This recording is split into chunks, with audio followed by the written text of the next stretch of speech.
함께 나눌 말씀은 요한복음 8장 1절부터 11절까지입니다. 예수께서는 올리브산으로 가셨습니다. 이른 아침에 예수께서 다시 성전으로 가시자 많은 백성들이 예수께 나와왔습니다. 예수께서 앉아서 그들을 가르치실 때 율법학자들과 바리새파 사람들이 간음을 하다가 잡힌 여인을 끌고 와서 사람들 앞에 세우고 예수께 말했습니다. 선생님, 이 여자가 간음을 하다가 현장에서 붙잡혔습니다. 모세는 율법에서 이런 여자들은 돌로 쳐 죽여야 한다고 우리에게 명령했습니다. 선생님은 뭐라고 하시겠습니까? 그들이 이런 질문을 한 것은 예수를 시험에 고소할 구실을 찾으려는 속셈이었습니다. 그러나 예수께서는 몸을 구부린 채 앉아서 손가락으로 바닥에 무언가를 쓰기 시작하셨습니다. 그들이 계속 질문을 퍼붓자 예수께서 일어나서 그들에게 말씀하셨습니다. 너희 가운데 죄 없는 사람이 먼저 이 여인에게 돌을 던지라. 그러고는 다시 몸을 굽혀 바닥에 무언가를 쓰셨습니다. 이 말씀을 들은 사람들은 제일 나이 든 사람부터 하나 둘씩 슬그머니 사라지기 시작했습니다. 결국 예수와 거기 홀로 서 있던 여인만 남게 됐습니다. 예수께서 일어나 여인에게 물었습니다. 여인아, 그들은 어디 있느냐? 너를 정죄한 사람이 한 사람도 없느냐? 여인이 대답했습니다. 선생님, 없습니다. 예수께서 말씀하셨습니다. 나도 너를 정죄하지 않겠다. 이제부터 다시는 죄를 짓지 마라. 아멘. 네, 오늘은 정죄가 아닌 긍휼과 사랑으로라는 제목으로 말씀을 나누고자 합니다. 구약 성경 열왕기상 3장 16절에서 28절에 보면 여러분이 잘 아시는 솔로몬의 지혜로운 재판 이야기가 나옵니다. 두 여인이 한 집에 살고 있었죠. 한 여인이 아기를 낳은 지 사흘 뒤에 또 한 여인이 아기를 낳습니다. 그런데 밤중에 한 여인이 자기 아기를 깔고 눕는 바람에 아기가 죽고 맙니다. 두 여인이 모두 살아있는 아기가 자기 아기라고 주장을 하죠. 그때 솔로몬 왕이 어떻게 결단을 내립니까? 아기를 반으로 자르라는 극단적인 명령을 내리죠. 그 판결로 인해서 진짜 어머니를 가려냅니다. 진짜 어머니에게서 바로 모성애와 긍휼의 마음을 확인했기 때문입니다. 진짜 어머니는 아기의 생명을 살리기 위해서 자신의 권리를 포기하고 아기를 양보합니다. 이 솔로몬의 판결은 바로 율법의 본질을 잘 보여줍니다. 하나님의 지혜로 생명을 보호하고 긍휼을 바탕으로 하나님의 공의를 실현하는 것입니다. 열왕기상 3장 28절에는 이렇게 말씀하고 있습니다. 온 이스라엘이 왕이 내린 판결을 듣고 왕을 두려워했습니다. 그들은 왕이 하나님의 지혜로 판결하는 것을 보았기 때문입니다. 율법의 진정한 목적은 바로 단순히 죄를 드러내서 정죄하려는 것이 아니라 생명의 소중함과 하나님의 마음을 드러내며 정의를 실현하는 데 있습니다. 오늘 말씀에서 여러분이 잘 알고 계신 말씀이지만 오늘 말씀에서 예수님은 바로 한 사람을 정죄하기보다는 인간 모두의 죄성을 지적하고 율법의 정신인 긍휼과 자비로 죄인의 삶에 구원과 변화를 이끌어내시는 것을 볼 수 있습니다. 여러분, 정죄가 무엇입니까? 정죄라는 말을 많이 하잖아요. 정죄는 율법이나 규범으로 인해서 죄가 있다고 판단하거나 판결을 내리는 행위입니다. 그런데 하나님이 율법을 만드신 목적은 이 율법을 어겼을 때 정죄하기 위한 것이 아니라 죄를 깨닫고 그리스도께로 인도하기 위한 것입니다. 사도 바울은 갈라디아서 3장 24절에 율법의 역할을 몽학선생으로 표현하고 있습니다. 이같이 율법이 우리를 그리스도께로 인도하는 몽학선생이 되어 우리로 하여금 믿음으로 말미암아 의롭다함을 얻게 하려 함이라. 예수님은 바로 이 율법을 온전히 삶으로 보여주신 분입니다. 우리를 대신해서 십자가에서 돌을 맞으심으로 우리를 사망에서 생명으로 옮기셨습니다. 여러분의 일상에서 오늘 말씀에 나온 율법학자들과 바리새인들처럼 여러분의 삶에 혹여나 다른 사람을 정죄하는 돌을 들고 살아가고 있지는 않은지 돌아보시기 바랍니다. 오늘 말씀을 통해 예수님께서 보여주신 긍휼과 자비와 정의의 길을 묵상하는 시간이 되시길 소망합니다. 오늘 말씀의 배경을 살펴볼까요? 1절 말씀에 예수께서는 올리브산으로 가셨습니다 라고 말씀하고 있습니다. 올리브산은 감람산을 말합니다. 여러분 감람산 많이 들어보셨죠? 예수님께서 자주 찾으셔서 기도하시고 또 제자들을 가르치셨던 곳입니다. 8장 전에 7장에는 어떤 일이 있었습니까? 바로 유대 사람들의 3대 절기 중에 하나인 초막절을 지냈습니다.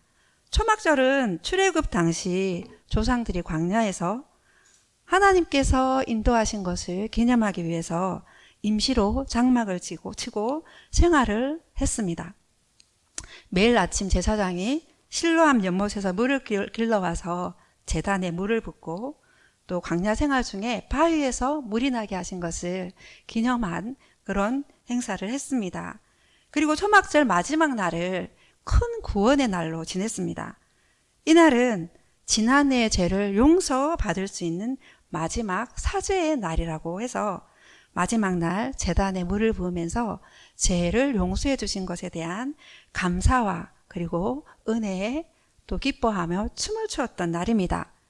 이 초막절이 다 끝나고 예수님은 올리브산으로 가셨다가 다음날 성전으로 다시 돌아오신 것입니다.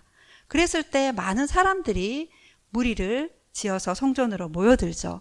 그때 예수님은 또 성전에서 사람들을 가르치셨습니다. 예수님이 하신 일을 보면 감람산에서 기도하시고 성전에 모이시면 가르치셨던 것을 볼 수 있습니다. 그런데 이 성전에 누가 나타납니까? 율법학자들과 바리새파 사람들이 나타납니다. 여러분 잘 아시지만 율법학자들은 개역 개정에서는 서기관들이라고 말씀하고 있습니다. 조금 쉽게 말하면 성경을 연구하는 전문가, 성경 해석가, 그리고 율법을 필사하고 해석하고 백성들에게 가르치던 사람들이죠.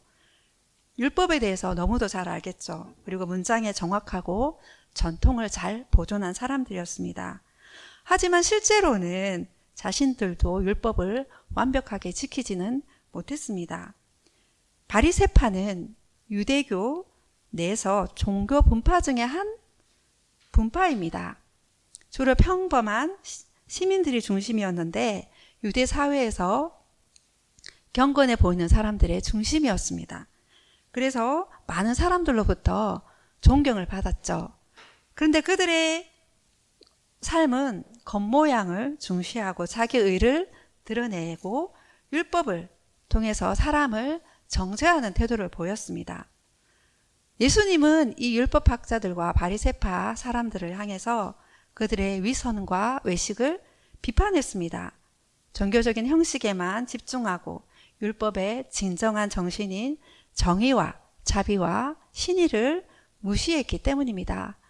마태복음 23장에서는 그들에게 있을 7가지 화를 말씀하시는데 그 중에 23장 23절에는 이렇게 말씀하고 있습니다. 너희에게 화가 있을 것이다. 율법학자와 바리새파 위선자들아, 너희는 박하와 회향과 근처의 11조를 바치면서 율법 가운데 더 중요한 정의와 자비와 신의는 무시해버렸다. 그러나 11조도 바치고 이런 것들도 소홀히 하지 말아야 했다.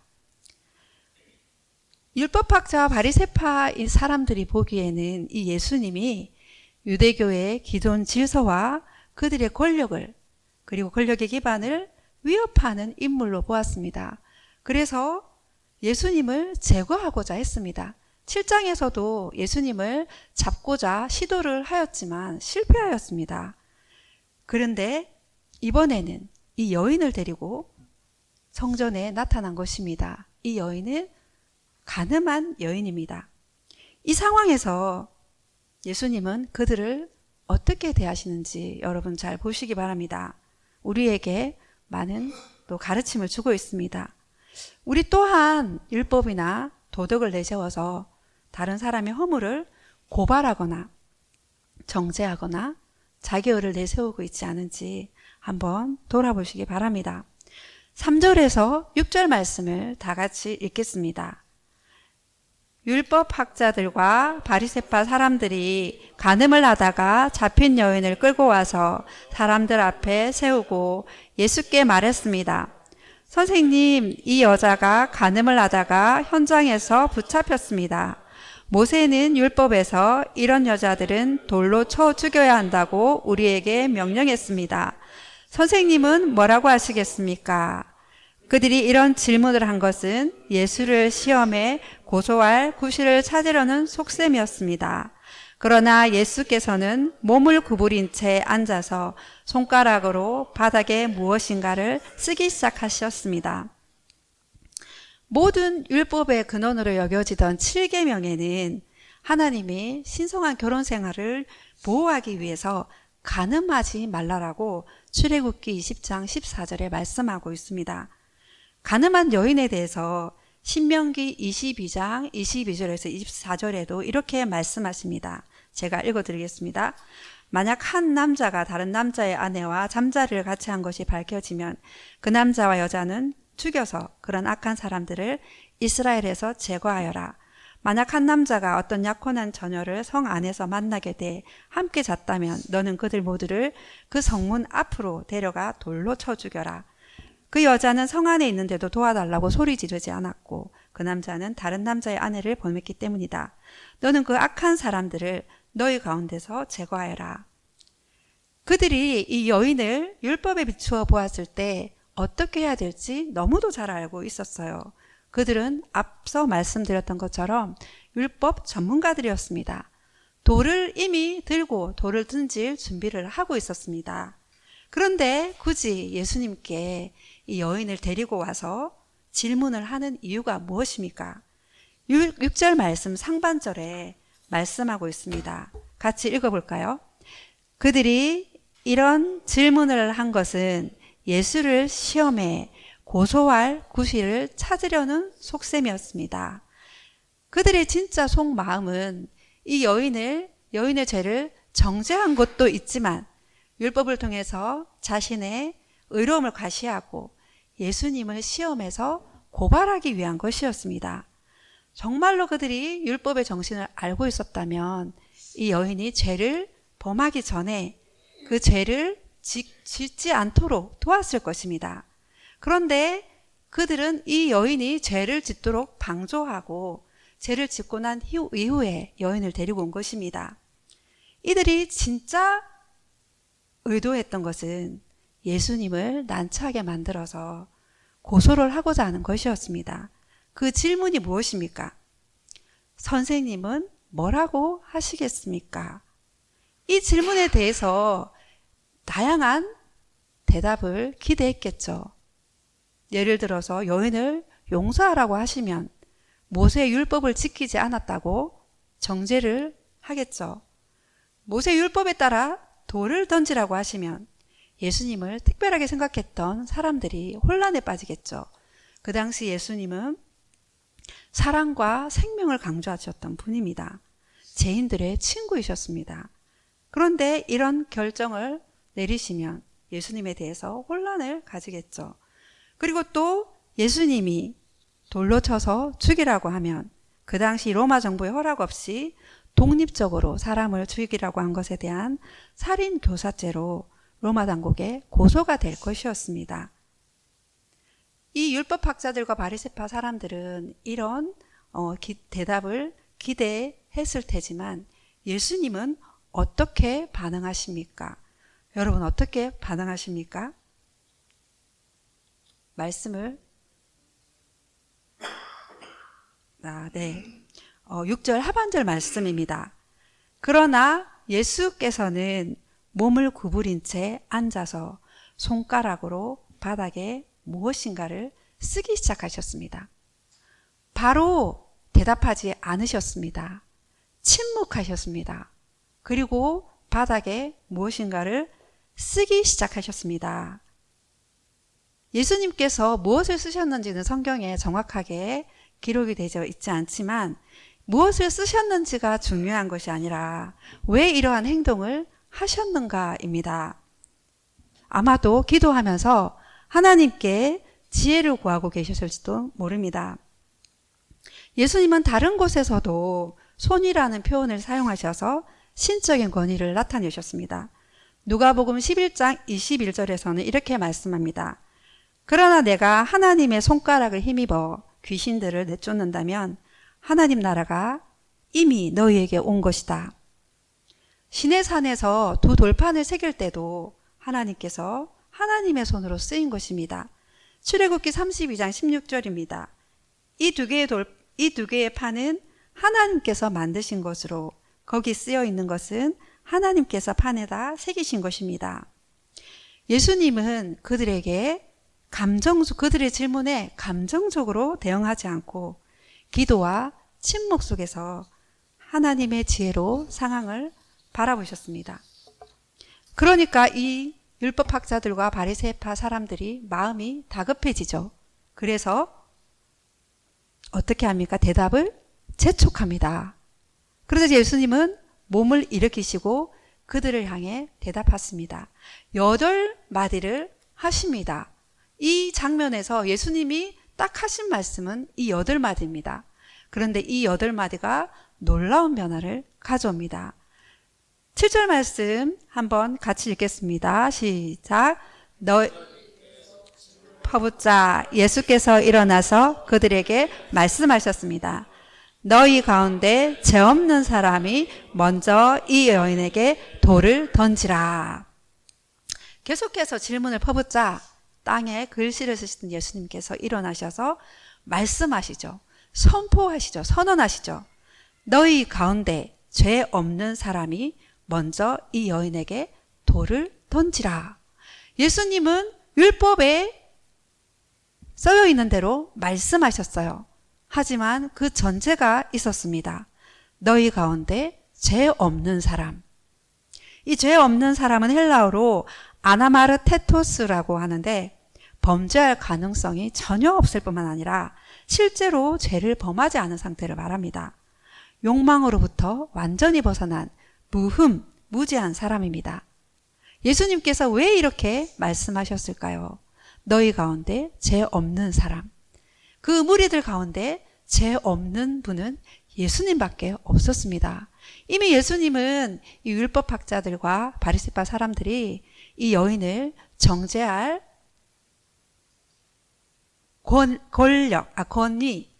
정죄할 권한이 없다는 것을 알고 계셨어요.